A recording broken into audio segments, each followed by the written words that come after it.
El potencial de acción de respuesta lenta. ¿Cómo es que se produce el potencial de acción en el nodo sinoauricular? El nodo sinoauricular es el responsable de que el corazón se despolarice.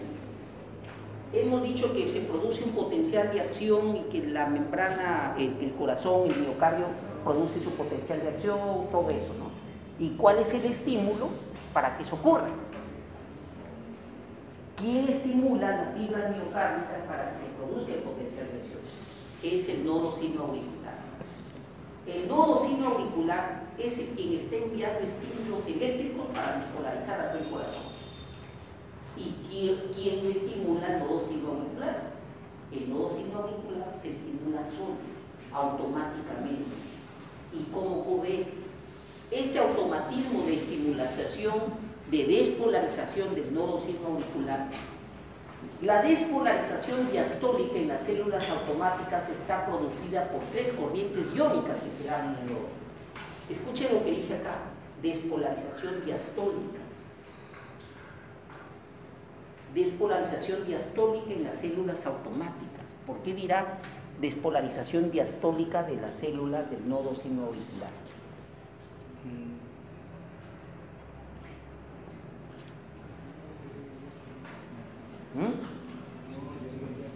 ¿Ah? Porque para que exista la sístole, primero tiene que despolarizarse. El nodo sinoauricular se despolariza en la fase de diástole cardíaca, no en la sístole.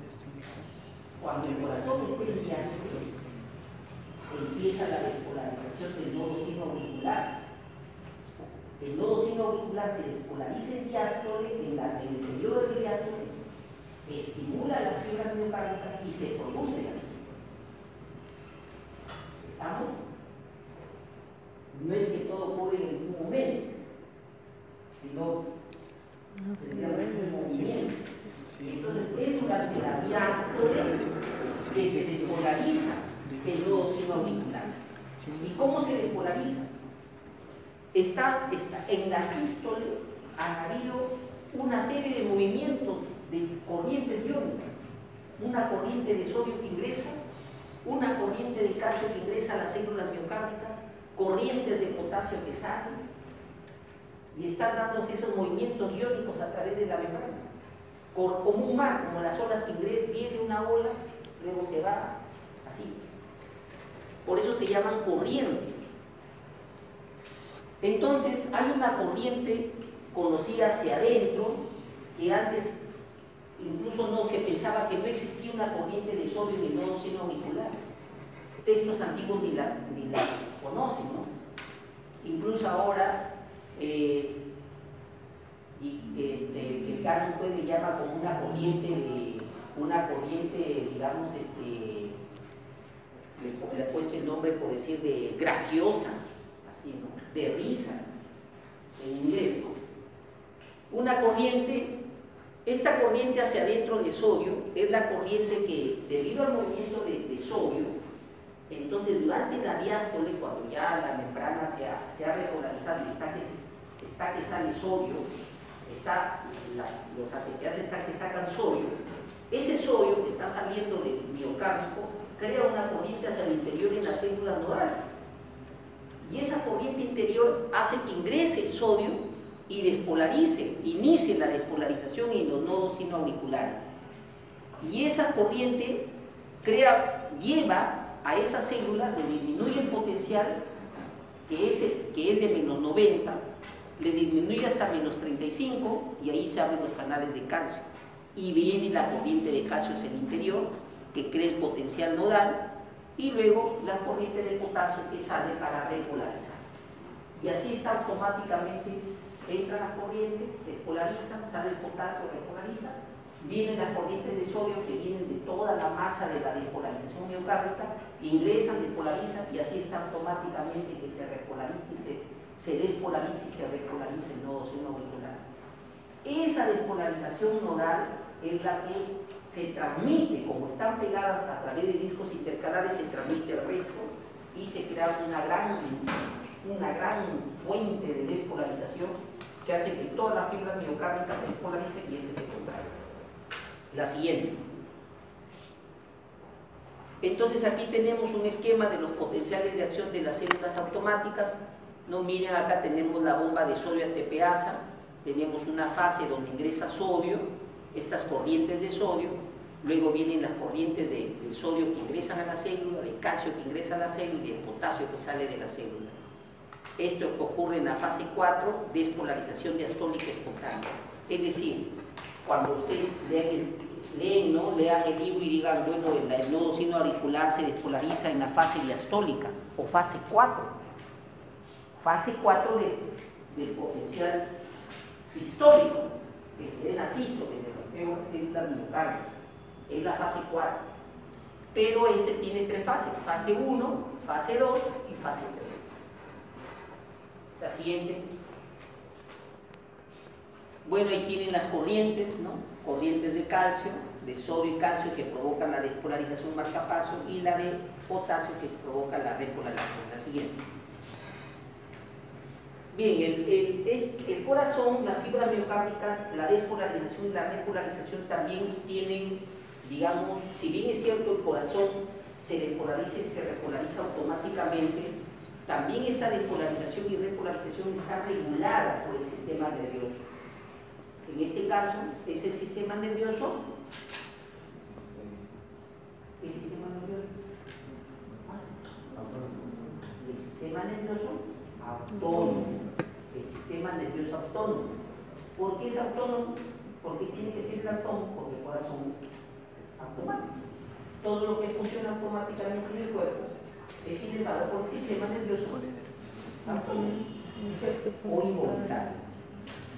Entonces, este sistema nervioso autónomo que está dividido en dos, simpático y parasimpático o vagal, acá vagal porque el nervio que lo inerva es el nervio vago. Es el nervio vago. Entonces, la estimulación, las fibras vagales hiperpolarizan la membrana. Y la curva de los prepotenciales, esto se llama un prepotencial. Este prepotencial justo es precisamente por la activación de canales de sodio, los prepotenciales. Se provoca este prepotencial y luego viene el potencial. Prepotencial y el potencial. Este prepotencial, con una estimulación vagal, miren, se alarga el prepotencial. Las fibras vagales hiperpolarizan la membrana y la curva de los prepotenciales disminuye. La acetilcolina, esta curva que es bien ascendente, se agacha, se alarga. La acetilcolina, ¿qué hace la acetilcolina? Aumenta la conductancia del potasio. Esta conductancia del potasio se aumenta, este aumento es mediado por los receptores muscarínicos M2, los cuales a través de una proteína G abren canales de potasio. Además disminuye el AMP cíclico, disminuyendo la apertura de los canales del calcio. Por tanto, disminuye la frecuencia del disparo. Entonces, cuando damos un reflejo vagal del corazón, un estímulo vagal, va a disminuir la frecuencia cardíaca, pero también va a disminuir la fuerza de la contracción, porque también disminuye la entrada de calcio. Entonces, eso es lo que hace la acetilcolina. La acetilcolina, ¿no? Entonces, eso hace que el corazón disminuya su frecuencia y su fuerza de contracción. La disminución de la frecuencia, ustedes ya saben que se llama efecto cronotrópico. Si esta aumenta es positivo, si esta disminuye es negativo. Y la fuerza de la contracción se llama la fuerza de contracción, ¿cómo se llama ese efecto? A ver, está soñando. Cierra los ojitos. ¿Cómo se llama? ¿Cómo se llama? Inotrópico positivo. Inotrópico positivo cuando aumenta, inotrópico negativo cuando disminuye la fuerza de la contracción. El efecto simpático se debe a la noradrenalina. Esta se une a receptores beta 1 que aumentan la concentración de AMP cíclico intracelular y abren canales de calcio, incrementando la fase de despolarización del impulso. Es decir, la noradrenalina, su efecto generalmente es actuar sobre receptores beta o alfa los cuales a través de una proteína G incrementan el AMP cíclico. Y es el AMP cíclico el que fosforila un canal de calcio, lo abre y ingresa el calcio. Ese es el efecto. La siguiente. Entonces eso es lo que hace el simpático y el parasimpático. Acá ustedes tienen, bueno, acá los gráficos, como ustedes ven, la fase 0 es lo que nosotros conocemos como fase 4, en el GANO y el GAITO, pero aquí este libro le llama fase 1, fase 2, fase 3, fase 4, diferente a lo que hemos estudiado. Para nosotros fase 1 es fase 0, fase 2 acá es 1, acá es 2 y acá es 3 y el 0 es 4. Entonces, si ven en este gráfico lo he puesto aquí para que ustedes puedan ver. Miren, por ejemplo, acá tenemos la actividad no marcapasos, el tipo de canal sobre el que actúa y la actividad marcapaso de los nodos, ¿no? Fibras miocárdicas marcapaso y fibras miocárdicas no marcapaso. Las entradas de las corrientes acá son gradiente de sodio, que para nosotros es fase 0, ¿no? Utiliza iones de sodio, canales de sodio rápidos, ¿no? Positivo despolarización, negativo voltaje y tiempo, y que son bloqueados por la cletotoxina. Aquí tenemos las gradientes de calcio, fase 3, que para nosotros es fase 2, es el periodo de la excitación-contracción, actúan canales de calcio lento. Y en el marcapaso, en la célula marcapaso, generan la gradiente de calcio que viene a ser la fase 2, que es esta. Y también ingresan, acá también en la célula existe una corriente de calcio transitoria que también se activa, y aquí tenemos una corriente de calcio, la corriente de calcio que viene a ser la fase 2, ¿no? Y aquí tenemos otras, las salidas, tenemos disminución de la gradiente de potasio, aumento de la gradiente de potasio, esta corriente de potasio se ve en las células no marcapaso. Tenemos una disminución de la gradiente de potasio en esta fase 3, que son los potasios transitorios, que para nosotros es fase 2, y el aumento de la gradiente de potasio en la fase 4, que viene a ser nosotros la repolarización o fase 3. ¿Me estás siguiendo, no? ¿Tú me estás siguiendo? ¿Sigue? Sí sigue, ¿no?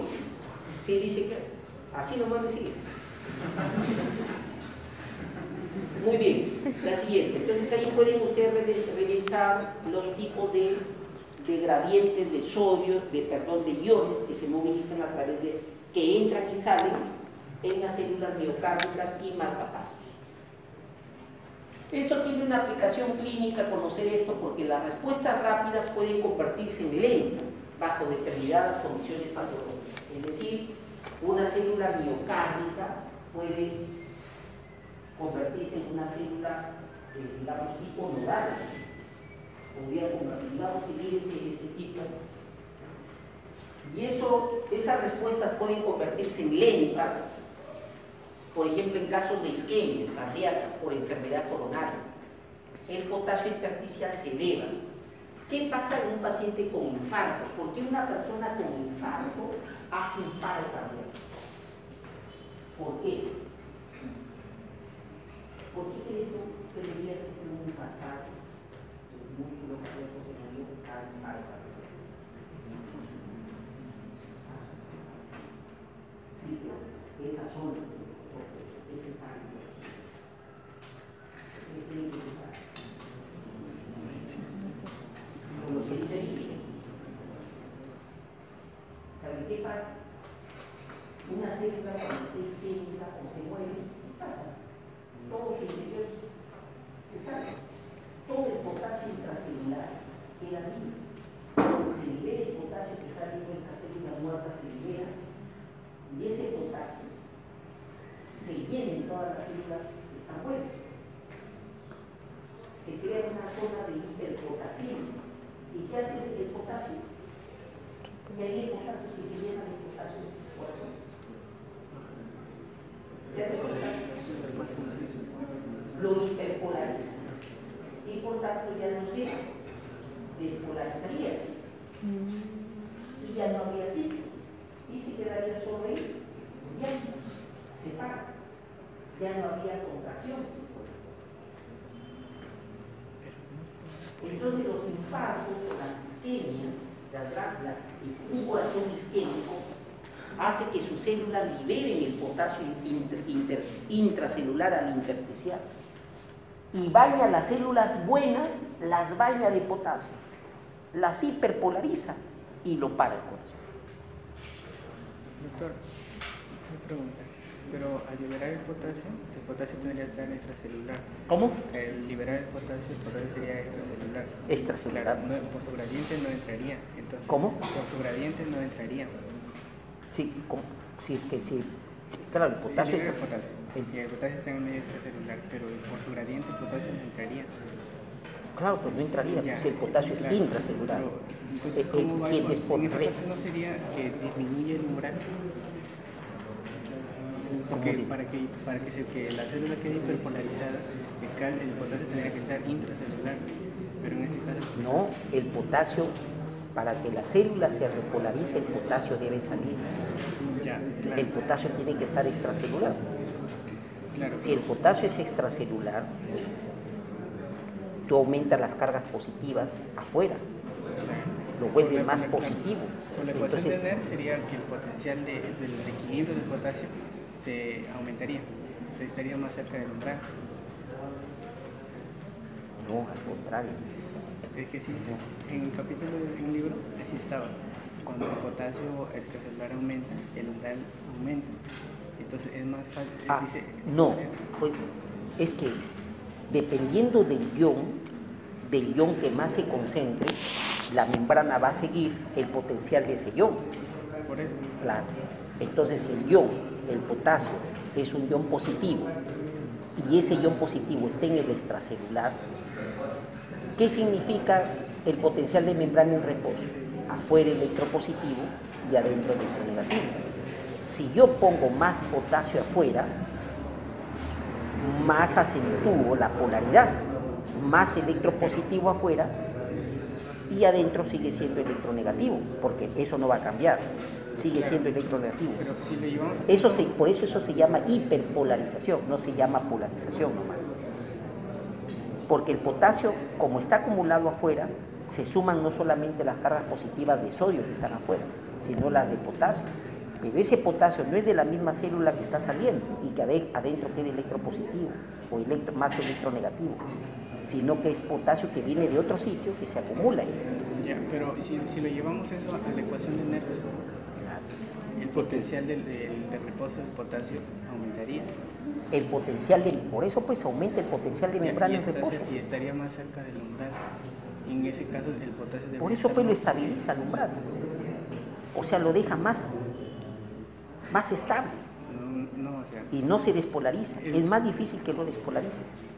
No, sería más fácil. Porque el potencial de reposo es más bajo que el umbral. ¿Cómo? Perdón, el potencial de equilibrio de potasio es más bajo que el umbral. Tiene que ser más bajo. Eso depende de las concentraciones. Ya. O sea, la ecuación de Nernst solamente sirve para el equilibrio, hallar el equilibrio. Es decir, yo pongo potencial igual 0. Significa que esté en equilibrio. En la ecuación de Nernst es para decir potencial igual 0. Aquí, ¿qué es lo que tienes que calcular con este nuevo potasio que está sumándose? Lo que yo tengo que calcular es el nuevo potencial al que está la membrana. Lo calcularía, porque cuando tú despejas la ecuación de Nernst, ¿qué estás calculando? El potencial de la membrana. Ese potencial de la membrana, con las nuevas concentraciones que tú tienes de potasio, ¿ya? Le calculas el potencial de membrana del potasio y va a salir un potencial de membrana mucho más alto, más difícil de lograr que se despolarice. Ese potencial de membrana que le calculaste al potasio, ahora es el de la membrana, porque el potasio es el que representa el potencial de membrana. Entonces, como tú al calcular, despejar el potencial, ves que el potencial resultó más alto. Y a un potencial más alto es más difícil que entre una despolarización. Es difícil que entre una cantidad de sodio que lo despolarice cuando está más estable. incluso también decía el libro que en esos casos la despolarización sí se da, sí hay, pero como las compuertas de inactivación de los canales, ¿En dónde estás hablando del corazón? No, del corazón. No, fisiología general, pues de la membrana. Decía que cuando hay esa despolarización, las compuertas de inactivación de los canales de sodio se cierran por esa despolarización, porque como son más lentas de activar, o sea, debería darse un potencial, pero como hay esa despolarización se cierran, y es por eso que no se da el potencial, que se podría confundir con una hiperpolarización. A ver, mira ahí. A ver, su compañero tiene acá una duda que dice que si sube el potasio más bien debería despolarizarse más rápido el corazón.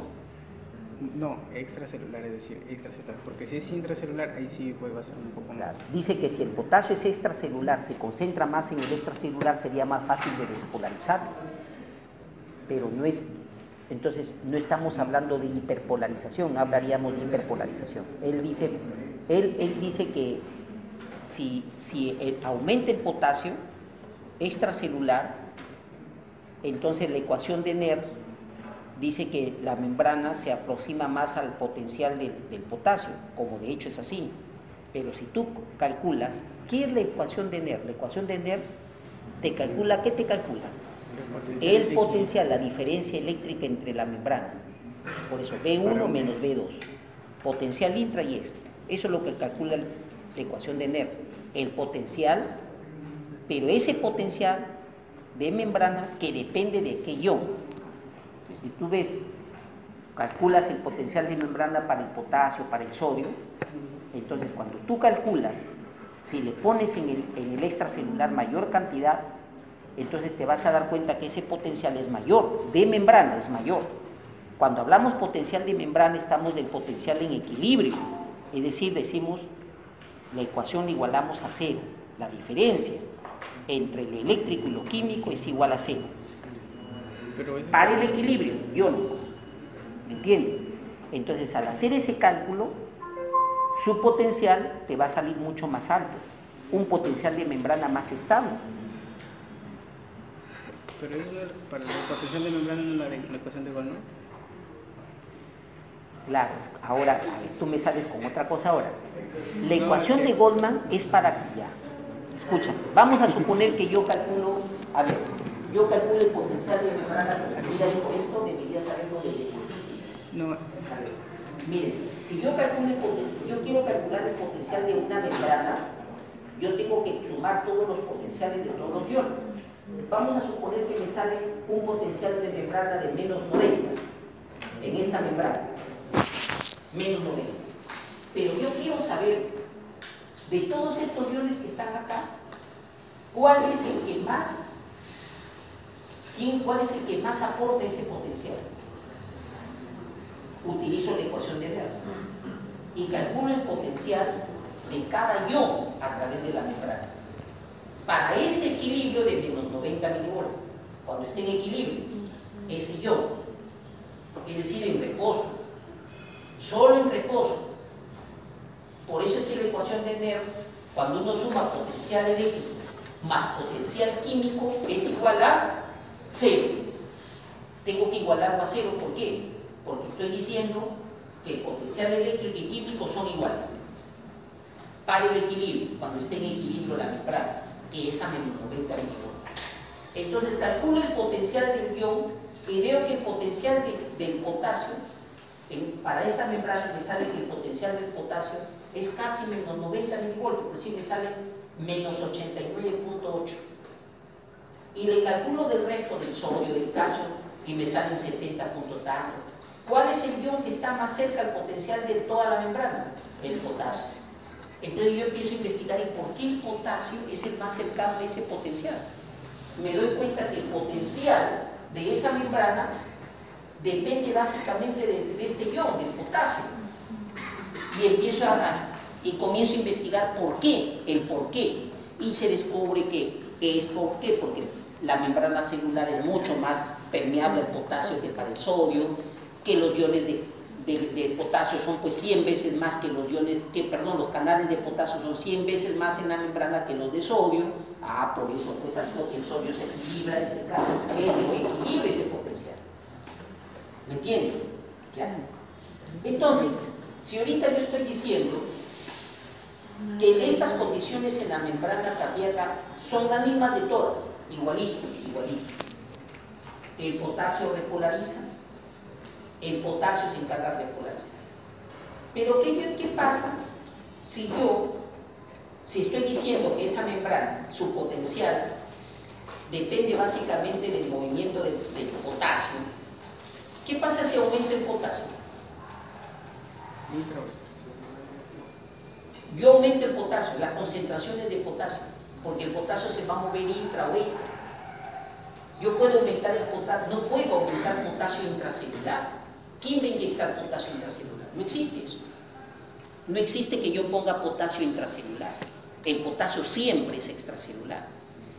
Que una vez que yo meta potasio extracelular, el potasio se encargará de entrar o salir. ¿Cómo se va a mover el potasio? No sé, la cuestión fisiológica se encargará de movilizar. Yo no puedo asumir y partir del hecho, no, si yo pongo potasio intracelular, no existe eso. Eso no lo puedo asumir, porque no existe en la lógica de que alguien coloque potasio intracelular. Si yo quiero que ingrese potasio intracelular, haré alguna maniobra para que ingrese el potasio intracelular. Por ejemplo, ¿cómo? Bueno, coloco potasio con insulina. ¿Y la insulina qué hace? Mete potasio. Lo hago que se meta, porque el potasio solito no se va a meter. Yo no puedo meter potasio, pero en el extracelular sí lo puedo poner. Entonces, cuando yo pongo potasio extracelular, ese potasio va a empezar a moverse a través de la membrana. Pero ¿qué hago cuando coloco potasio extracelular? El potasio es un ion electropositivo. Estoy aumentando potasio en el extracelular. Y por ser un ion positivo, y la célula ahí adentro es electronegativa, eso no lo voy a cambiar. Pero el gradiente de potasio está dirigido hacia el interior de la célula o hacia el exterior de la célula. Hacia el exterior por su gradiente químico, ¿no es cierto?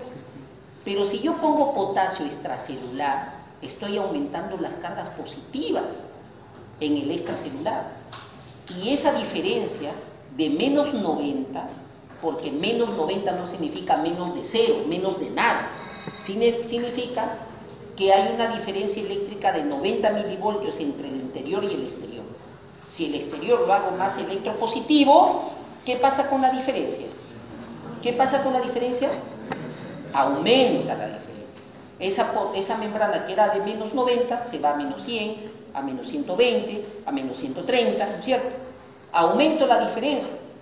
Y eso significa que a una diferencia mucho mayor, ¿cómo se produce la despolarización? Invirtiendo eso. Si yo tengo una diferencia mayor, ¿cómo hago para que el sodio, que es el que se encarga de despolarizar, porque en la membrana no hay otro ion que despolarice, y en el músculo cardíaco es el sodio y el calcio nada más? ¿Cómo hago para que se abren los canales de sodio, ingrese el sodio? Solamente la entrada de sodio, si en el supuesto que se abrieran los canales de sodio, que no va a ocurrir porque la membrana está bien polarizada, mientras la membrana esté bien polarizada, nunca se van a abrir canales de sodio. Nunca se van a abrir. Entonces, si la membrana está bien polarizada, aún si se abrieran canales de sodio y entrara una gradiente de sodio, tiene que entrar tanto sodio, tanto sodio, tanto sodio, para esto que estaba en 150 con el potasio, lograr llegar a 150 y pasarlo. Es más difícil, ¿no es cierto? Es más difícil despolarizar. ¿Lo comprendo? Entonces, por esa razón es que cuando se hiperpolariza, hablamos de hiperpolarización, significa que esa diferencia es mucho mayor. Ahora, tu pregunta, si yo calculo ahora con esa nueva concentración de potasio, yo le calculo, quiero medir el potencial de membrana, de esa membrana, calculo la ecuación de Goldman, hago la ecuación de Goldman, tendría que hacer la ecuación de Goldman, pero si yo sé que esa ecuación de Goldman, de ese resultado que era menos 90, 89.8 dependen del sodio, ¿para qué voy a hacer Goldman? Solamente calculo el potencial del potasio, y ese potencial del potasio es casi el nuevo potencial de la membrana, porque el potencial de la membrana depende del potasio. Es como la osmolaridad depende del sodio. Yo no necesito estar haciendo ecuaciones. Si bien es cierto, lógicamente, en una cuestión laboratorial yo tengo que poner que la osmolaridad es igual a 2 veces el sodio más la glucosa más la urea, a mí me bastaría duplicar la concentración del sodio y me aproximaría en un 95% a la osmolaridad del plasma, sin necesidad de glucosa, de urea. Iguales para la membrana. Yo le calcularía el potencial del potasio y con eso diría, este potencial de potasio es casi el potencial de la membrana. Teniendo en cuenta que el otro, el sodio, el calcio, el cloro, todo eso, no se altera. ¿Lo comprenden? Entonces, si el potasio entonces se encarga, cuando el potasio es extracelular, la membrana se hiperpolariza y es más difícil que algo la despolarice, menos el nodo sinoauricular que está moviendo sus corrientes de sodio, envía los estímulos para despolarizar a las células miocárdicas, pero estas están tan hiperpolarizadas que esa despolarización no alcanza a abrir canales de sodio que sean lo suficientes como para despolarizar, porque tendría que entrar una cantidad de sodio también extra, yo tendría que poner más sodio, más eso. ¿Qué es lo que pasa? ¿Cómo se revierten las hiperpolarizaciones de potasio? ¿Cómo hago para un paciente que me está haciendo un paro cardíaco por potasio? ¿Cómo revierto eso? ¿Cómo haría? ¿Qué tendría que poner? ¿Qué le pondrías? Sodio, cloro. Eso tengo que ponerle. Sodio y cloro. ¿Qué dijiste tú? ¿Cloro también? Calcio tengo que ponerle. Si claro, el cloro despolariza. ¿Quién despolariza? Sodio y calcio. El calcio es el que despolariza la fibra miocárdica. Pero yo le voy a poner escogería poner sodio. Lo primero que haría es ponerle sodio o calcio. ¿Por qué? ¿Por qué no sodio y primero calcio? A ver, el hombre que es un hombre pensante.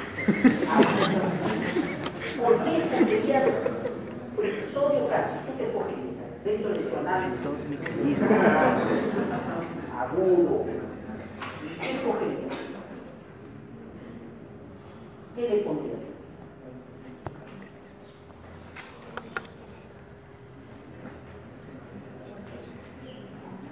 ¿Por qué?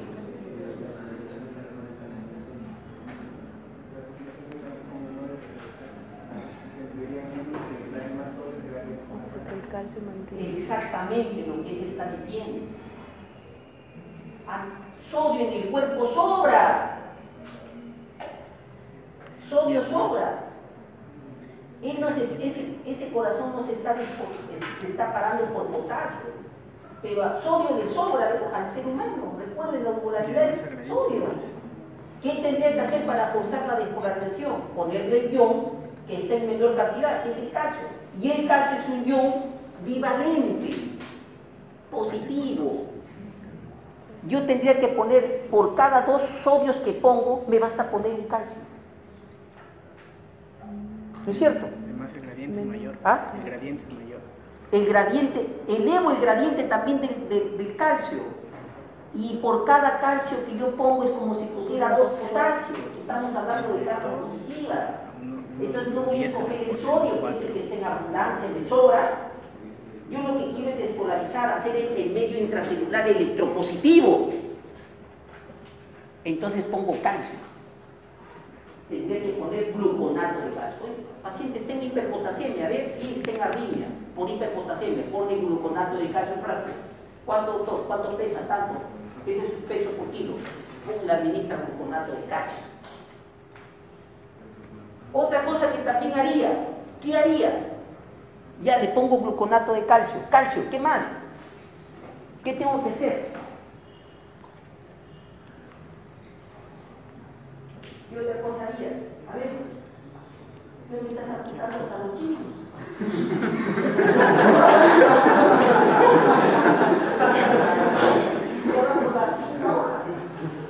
Y otros están en un papelito, mira ahí así nomás, allá frente a la clase. Y ella va por 5 horas. ¿Qué haría? Ya ponemos calcio, gluconato. ¿Qué es lo que se hace en el hospital? Te ponen gluconato de calcio. ¿Qué más? ¿Qué más haría?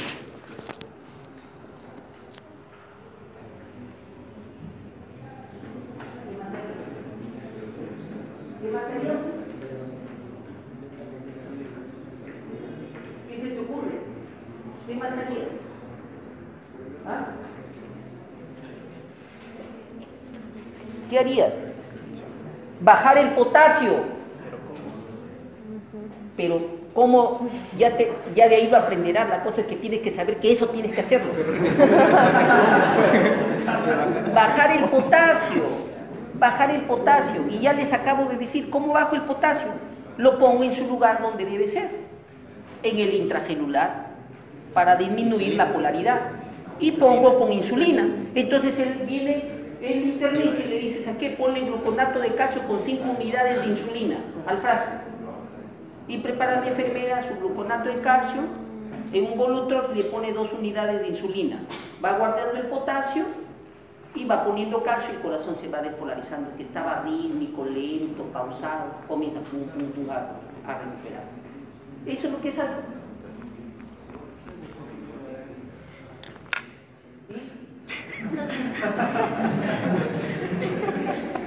Todo es acá nomás.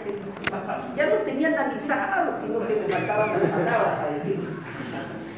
Entonces eso es lo que se hace.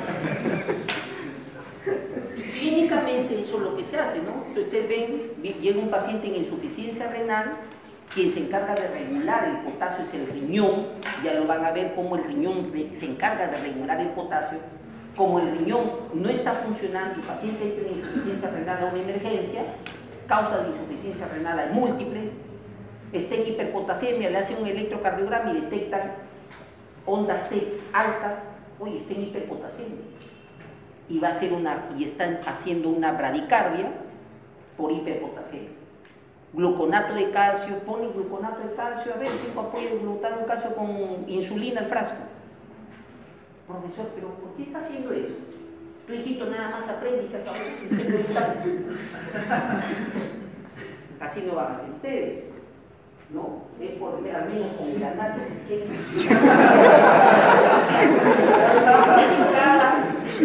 va a dar una explicación, pero que lo va a convencer a cualquiera, ¿no? Claro. La siguiente, hijo, me retrasa la clase, mira. Bueno, está bien que pregunte. Miren, aquí vemos el acoplamiento de la excitación-contracción. El acoplamiento de la excitación-contracción, miren, aquí tenemos en el eje de las abscisas el tiempo, milisegundos. Y aquí en el eje de las coordenadas los milivoltios. ¿Qué tenemos acá? Arriba tenemos el potencial de acción registrado con electrodo superficial, el electrocardiograma, QRS. Una onda Q que es esta que generalmente va hacia abajo así. Onda Q, esta es la onda R, esta es la onda S. Esta Q tiene una deflexión un poquito hacia abajo. Ahí no se ve la deflexión. Pero esta esquinita se llama onda Q, que a veces se nota más clara porque hace una deflexión hacia abajo así, luego sube, esta es la onda R, esta es la onda S, QRS, y esta es la onda T. Este corrido, este QRS del electrocardiograma viene a ser la despolarización. ¿Ve? Toda la despolarización, la meseta, la repolarización ventricular, que es la onda T. Aquí tenemos entonces el potencial de acción registrado intracelularmente. Y aquí tenemos la respuesta mecánica. ¿Ven la respuesta mecánica? Esta es la respuesta mecánica, es decir, esta es la contracción, este es el potencial de acción y este es el registro electrocardiográfico de ese potencial de acción. Miren cuánto dura en tiempo el potencial de acción. Este es el potencial de acción. Acá, 250 milisegundos, 240 milisegundos más o menos. Entonces, ustedes saben qué vimos nosotros cuando vimos este gráfico. Yo les enseñé en la clase de músculo estriado, donde vimos el potencial de acción y la contracción. ¿Cuánto dura el potencial de acción en el músculo estriado? Viene esto y desciende acá, 2 milisegundos. Y la contracción duraba casi 20 a 50 y algunas fibras hasta 200 milisegundos. 20 milisegundos. Entonces este potencial terminaba, la membrana ya estaba repolarizada y la contracción recién empezaba. Por eso yo podía a esa membrana volver a despolarizarla y sumar otra contracción. Y volvía a despolarizarla y sumaba otra contracción. Y lograba suma de contracciones hasta el tétanos. ¿Se acuerdan o no? ¿Sí se acuerdan? Ya. Entonces, miren aquí el potencial de acción. Viene el potencial de acción y miren la respuesta mecánica. Sigue casi junta, paralela al potencial. Esta zona de repolarización, miren, ya cuando la membrana se está casi a la mitad de su repolarización, a este periodo se conoce como periodo refractario relativo. Y a este periodo, aquí, hasta justo antes que se inicie la repolarización, se conoce como periodo refractario absoluto. ¿Por qué se llama absoluto? Porque aquí es imposible volver a despolarizar a la membrana. Porque como toda membrana sigue la ley del todo o nada. Es decir, se ha despolarizado y no acepta ninguna otra despolarización. Aquí, en este periodo, se llama periodo refractario relativo porque en este periodo de repolarización sí podría entrar otra despolarización. Podría, pero es poco probable. Pero sí podría entrar otra despolarización, iniciarse otra despolarización. Pero si se inicia otra despolarización acá, miren la contracción ya está terminando. Entonces, si ustedes notan que la despolarización con la contracción van juntas, la despolarización dura y la contracción avanza junto con la despolarización de la membrana. Hijo, no hagas eso. Se despolariza la membrana y se hace la contracción. Termina la despolarización, termina la contracción. Se inicia otra despolarización, se inicia otra contracción. Entonces, esta forma, este acoplamiento de la excitación o despolarización con la contracción hace imposible que aquí nosotros hagamos suma de contracciones. No podríamos hacer suma de contracción. Y recuerden que esta contracción es una contracción que basta que se despolarizó una y todo se despolarizó y todas las células han iniciado su contracción al unísono. No hay de que yo he despolarizado un grupo, como en el músculo estriado, cuando yo estimulo un nervio,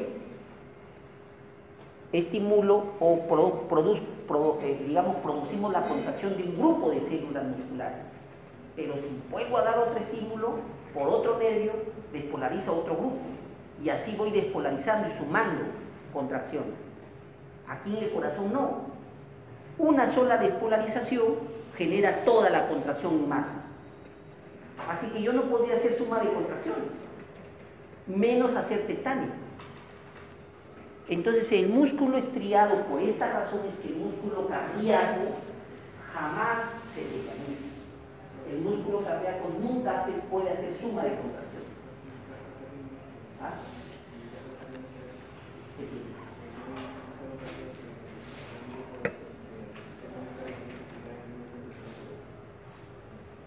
una arritmia, arritmia significa sin ritmo.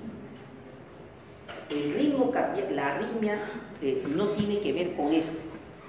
Las arritmias tienen que ver con el ciclo cardíaco, con el orden, sístole, diástole, que vamos a ver más adelante. El ciclo cardíaco. Una arritmia altera el ciclo, es una alteración del ciclo cardíaco, no de esto. Pero el ciclo cardíaco se fundamenta acá, se fundamenta acá. Pero cuando nosotros en un electrocardiograma vemos, aquí hay una arritmia, esa arritmia no tiene que ver con eso, tiene que ver con la alteración en el ciclo, cómo se está contrayendo el corazón, la sístole, la diástole, en ese orden se alteró por alguna cosa y el corazón perdió ritmo. Ya lo vamos a ver más adelante. Si estimulamos la actividad cardíaca en el periodo relativo, aumenta la potencia. Exacto. Exacto. Si yo me estimulo acá, en el periodo refractario relativo, ¿qué voy a hacer? Aumentar la frecuencia, nada. Hacer que esto se produzca más rápido, nada más. Aumento la frecuencia cardíaca. Eso es lo que va a pasar. Eso aumenta la frecuencia cardíaca. ¿Está claro? Y lógicamente todo este mecanismo yo lo puedo ver en el electrocardiograma, lo veo en el electrocardiograma. En el orden que sigue, sístole, diástole, sístole. La que sigue. Miren, ese acoplamiento de la excitación-contracción que hemos dicho del músculo cardíaco, miren, aquí tenemos cómo es ese acoplamiento.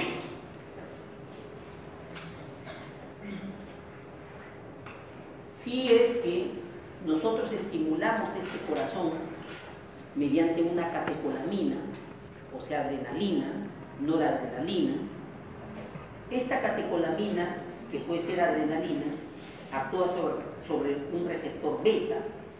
Ese receptor beta está adosado a una adenilciclasa que convierte el ATP en AMP cíclico. El AMP cíclico activa una proteincinasa que fosforila el canal de calcio, el calcio se abre e ingresa el calcio. Ese calcio que ingresa durante la meseta es el mismo calcio que se dirige y se une a la troponina C para desplazar la tropomiosina de los lugares de unión de la miosina para la actina y se produzca la contracción. Este calcio que ingresa de afuera también, miren, el retículo sarcoplásmico también tiene sus túbulos T. Acá tenemos el retículo sarcoplásmico, tenemos aquí el saco del retículo que también libera calcio.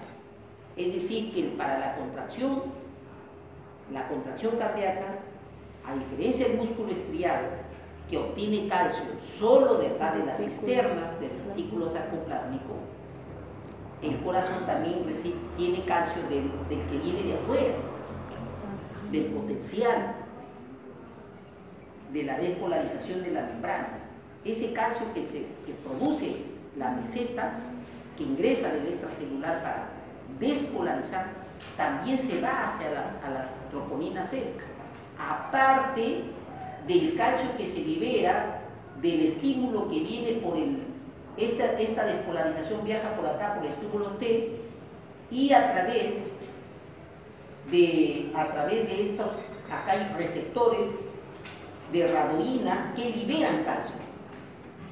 Este calcio que se libera de la cisterna del retículo sarcoplásmico se suma al calcio que ingresa por la despolarización y se genera una contracción mucho mayor.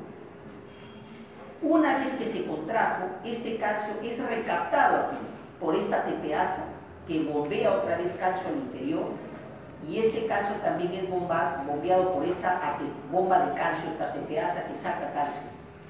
Aquí tenemos un intercambiador sodio-calcio que intercambia, saca un calcio por cada 3 sodios que ingresan. ingresan 3 sodios y saca un calcio.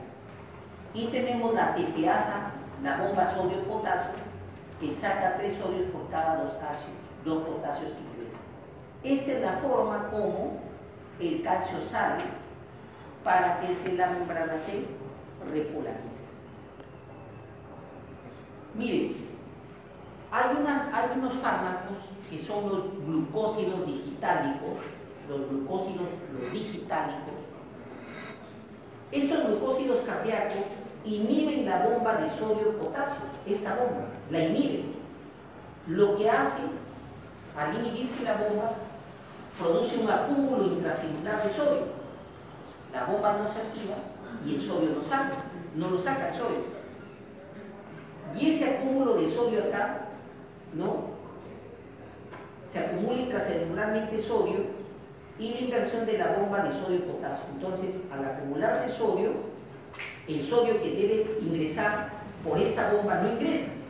No ingresa sodio debido a que el sodio está acumulado acá y por tanto tampoco saca calcio. Y el calcio se queda. Y ese calcio que se queda hace que el corazón lata más fuerte y con mejor ritmo. Por eso los glucósidos digitálicos, con este mecanismo de acción, se logra, la digital es el fármaco que se utiliza para mejorar el inotropismo y cronotropismo cardíaco. En pacientes con insuficiencia cardíaca, rimas cardíacas, se utiliza el digital por este mecanismo de los glucósidos digitales. Eso lo van a ver más en farmacología. En farmacología van a estudiar cómo actúan los fármacos a estos niveles. Existen también los antagonistas del calcio, que son otros fármacos que bloquean los canales de calcio. Antagonizan el calcio. Entonces aquí yo les estoy poniendo un ejemplo más o menos de cómo sería el tratamiento en un paciente que tiene un inotropismo bajo, por ejemplo un paciente con una insuficiencia cardíaca cuyo corazón late muy lento y que necesitamos forzarle su contractilidad. Y se utiliza la digital, la siguiente. La correlación longitud-tensión, la ley de Starling del corazón, la longitud, esta relación longitud-tensión. La longitud inicial de la fibra está determinada por el grado de llenado diastólico del corazón. La presión desarrollada en el ventrículo es proporcional a la tensión total desarrollada. La tensión desarrollada se incrementa a medida que el volumen diastólico aumenta hasta alcanzar un máximo, extremo ascendente de la curva de Starling. Curva de Starling es la curva de cómo demuestra que conforme aumenta el volumen, aumenta la tensión en la pared. Entonces miren, la ley de Starling explica por qué laten los corazones trasplantados. El corazón, uno de los estímulos para que el corazón lata es que este corazón se distiende. Entonces Starling nota que cada vez que al corazón se le incrementa el volumen, su pared, se genera en su pared mayor tensión. Y esa mayor tensión genera más fuerza de contracción. Ya lo vimos en músculo estriado en biofísica, como al musculito le íbamos poniendo unas pesitas, le generábamos tensión al traccionarlo, le dábamos el estímulo y subía con una mayor fuerza. ¿Cierto? Aquí el corazón, las paredes miocárdicas, ¿quién les genera tensión? El llenado diastólico, el llenado del volumen que ingresa al corazón y lo llena durante la diástole. A mayor llenado diastólico, mayor tensión, mayor contracción. Siempre y cuando ese llenado no sea tan grande que llega un momento en que las fibras se distienden tanto que ya se contraen menos.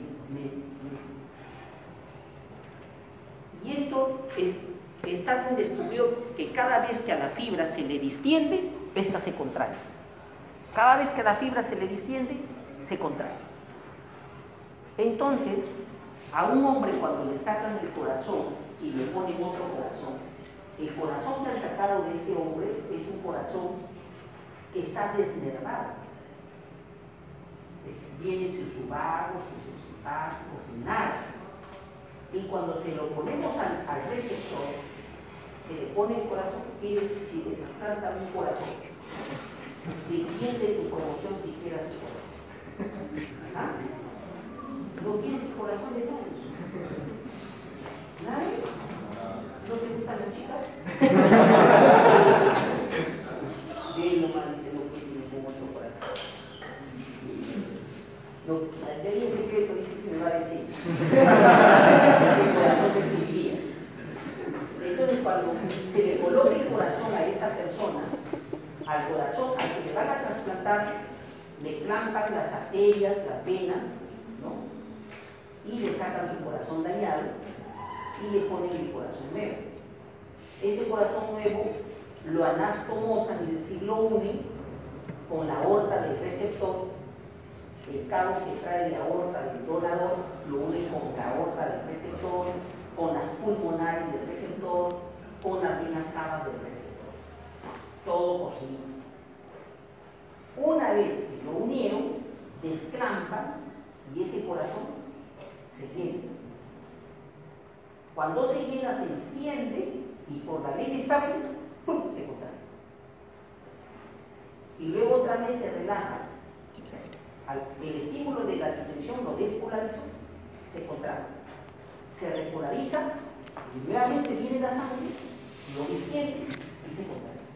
Lo distiende y se contrae. El llenado diastólico hace que ese corazón siga latiendo. Siga. Ya no interesa no tener parado. Entonces el corazón tiene esa ventaja, eso es lo que descubre Starling con esto de longitud-tensión, que el corazón solamente basta que se distienda para que se contraiga. El llenado diastólico es su estímulo para su contracción. Y por eso es que lo pueden trasplantar y la persona con un corazón trasplantado está caminando y el corazón sigue latiendo.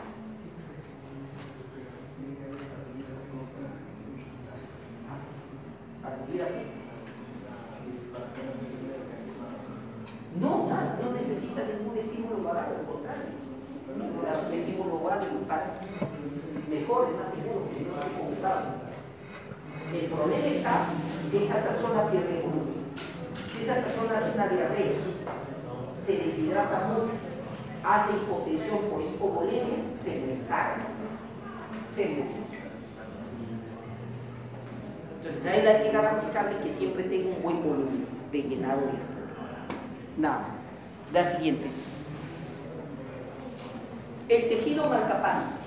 El tejido marcapaso es aquel tejido como ese, son esas células especializadas, miocárdicas, sumamente especializadas, que se encuentran ubicadas en ciertas zonas del corazón y que hacen que éste se despolarice totalmente. Así tenemos el nodo sinoauricular, que está ubicado justo en la desembocadura de la vena cava superior. Tenemos el nodo aurículo-ventricular, que está ubicado en la parte posterior derecha del tabique interauricular.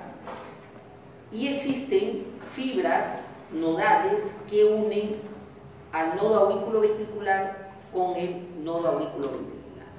Ahora, recuerden, cuidado con pensar que se despolariza acá y que la despolarización viaja por aquí nomás hasta que llegue aquí. Así, no.